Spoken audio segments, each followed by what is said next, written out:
jeu.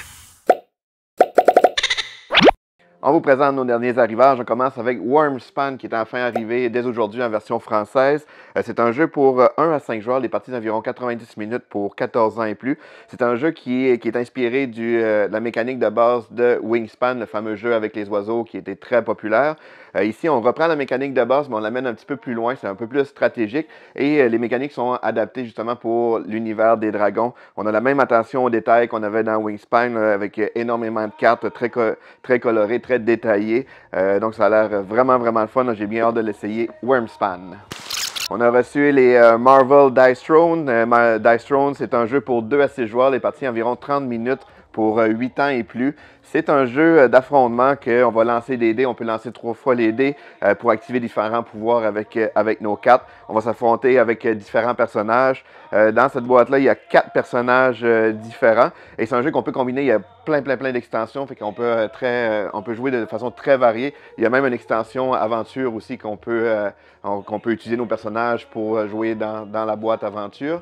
Et ça, c'est la boîte qu'on a Scarlett, Thor, Loki et Spider-Man. On a aussi la boîte qui est arrivée en même temps.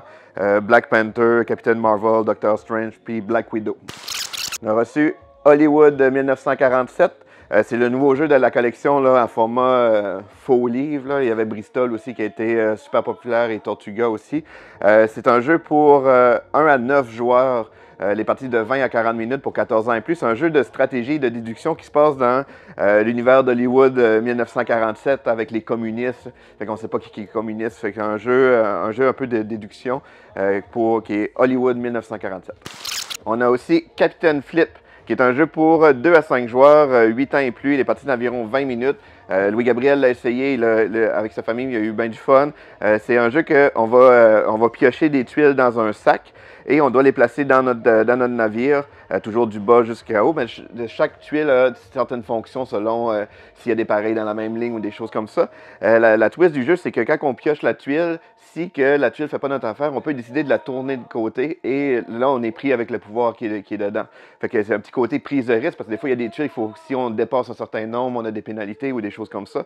Donc, c'est un jeu, là, mélange de prise de risque et de stratégie. Et pour un temps limité, là, on a aussi, parce que dans le jeu, il y a quand même 4 plateaux différents, mais il y a d'autres plateaux supplémentaires qui viennent avec le jeu là, pour la première batch. Donc, c'était Captain Flip. Monstrolicious, c'est un jeu pour 2 joueurs, 8 ans et plus, les parties d'environ 10 minutes.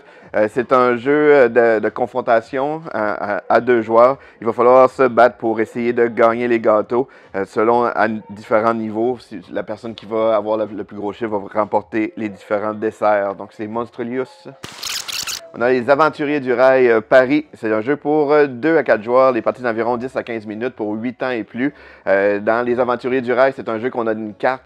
On va collectionner différentes cartes de couleurs. Puis quand on a assez de cartes d'une certaine couleur, on va pouvoir les dépenser pour mettre des trains pour faire des trajets reliés des villes. C'est comme ça qu'on va faire des points.